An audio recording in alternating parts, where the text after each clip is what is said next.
Fala galera, beleza? Aqui é o Henrique e hoje eu vou estar trazendo mais uma palavra e eu queria começar fazendo uma pergunta. Você sabe quem você é?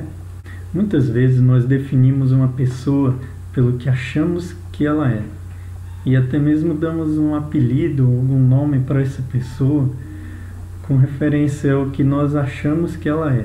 E na palavra do Senhor, naquela época em que ela foi escrita, também era assim. As pessoas tinham a cultura de dar o nome para os seus filhos de acordo com o que iria definir aquela pessoa. Era como se fosse uma profecia para aquela pessoa. E essa pergunta, o Senhor já nos responde. Na primeira carta de Pedro, no capítulo 2, versículo 9, o Senhor diz: "Vocês, porém, são o povo escolhido, os sacerdotes do Rei, a nação santa, o povo pertencente a Deus. Por quê? Para louvar aquele que os chamou das trevas para a sua maravilhosa luz." E agora que nós já sabemos o que nós somos, o que o Senhor nos chamou para ser, eu quero fazer outra pergunta. Por que muitas vezes nós não ouvimos ao que o Senhor nos define e começamos a ouvir ao que as pessoas nos definem? O que as pessoas falam de nós?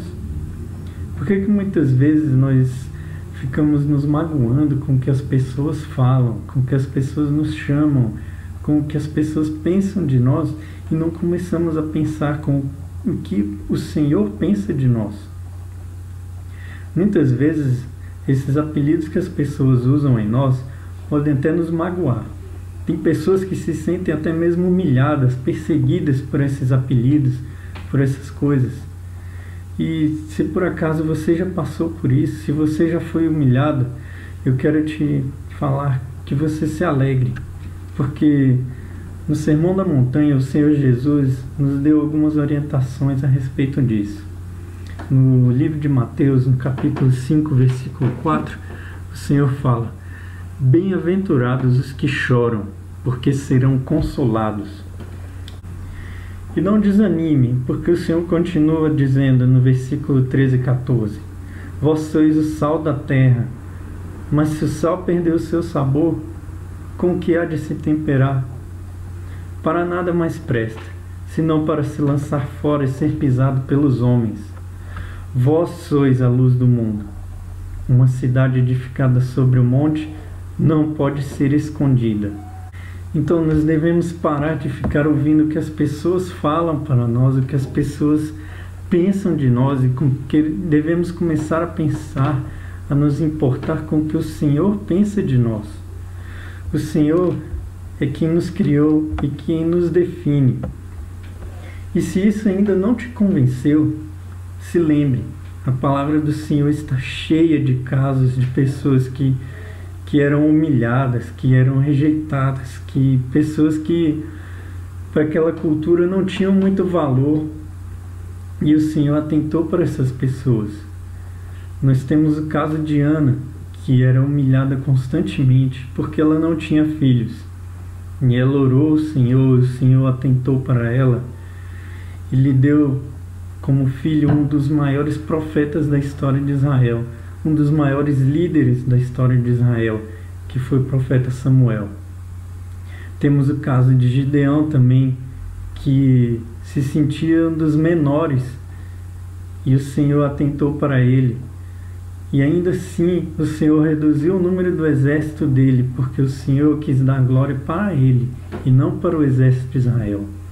Temos o caso de Raabe, onde vemos no livro de Josué, que ela tinha tudo para ser a pior mulher daquela nação, porque ela tinha três classificações que naquela cultura eram das piores coisas que podiam ter. Ela era uma mulher, ela era uma estrangeira e ela era uma prostituta. E mesmo assim o Senhor atentou para aquela mulher. E o Senhor a abençoou. Ela casou com um dos líderes de Israel. E o Senhor a usou para ter a linhagem do rei Davi. E, consequentemente, fazer parte da linhagem do Senhor Jesus. Então se alegre. O Senhor está conosco. O Senhor é quem deve nos definir. E para finalizar, temos que saber que o Senhor nos adotou. O Senhor é quem nos enxertou na videira verdadeira. Ou seja, a partir desse momento, a partir de Jesus, o Senhor nos resgatou, nos fez parte do povo de Israel. Então agora nós somos o Israel do Senhor. E o Senhor quer fazer conosco, assim como Ele fez com Jacó. No livro de Gênesis, capítulo 32, versículo 28, o Senhor fala: o homem perguntou: como é o seu nome? E ele respondeu: Jacó. E então o homem disse: de agora em diante você não será mais chamado Jacó, mas Israel, pois mostrou sua força contra Deus e os homens, e prevaleceu. O nome Jacó significa enganador. E o Senhor agora quer trocar o nosso nome. Nós não somos mais o que as pessoas definiram que nós somos. Jacó não era mais o enganador. Jacó se chamou Israel. O Senhor o definiu como Israel. E há estudiosos que dizem que a palavra Israel, o nome Israel, é uma junção de 3 palavras: Is, Ra e El, que significa o homem que tem o poder de Deus. Então o Senhor agora não quer que nós ficamos parados atentando para o que as pessoas dizem de nós, mas o Senhor quer que nós saibamos que nós somos o homem ou a mulher que tem o poder de Deus. O que habita em nós não é qualquer coisa. O que habita em nós, como dizem, não é o Espírito Santo Júnior, não é o Espírito Santo Mirim, mas é o próprio Espírito Santo de Deus. O próprio Espírito que estava com Jesus, que agia com Jesus, está dentro de nós. Então nós temos o poder de Deus. E agora eu queria orar com você. Se for possível, abaixe sua cabeça, feche seus olhos e ore comigo. Senhor, quero te clamar agora que o Senhor venha estar abençoando não somente a mim, mas a todos os meus irmãos que estão ouvindo essa palavra, Pai. Que o Senhor venha estar tocando em nós, Pai. Que o Senhor venha estar nos abençoando, meu Deus. Que o Senhor venha fazer com que nós saibamos quem nós somos, Pai. Que nós não venhamos ficar olhando para o que as pessoas dizem de nós, Senhor. Mas que o Senhor venha nos fazer ter plena convicção do que o Senhor quer para nós. Do que o Senhor nos chamou para ser, meu Deus. Que o Senhor nos abençoe e nos guie, Senhor. Nos conduza pelos teus caminhos e sempre nos dê a certeza de quem o Senhor é. Nós te clamamos em nome de Jesus. Amém.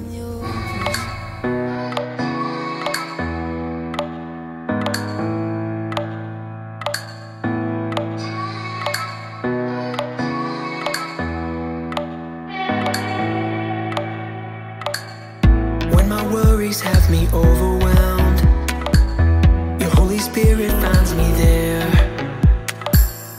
I'm reminded of your ease again, and I am careless in your care. When I'm tired of striving on my own, you breathe life into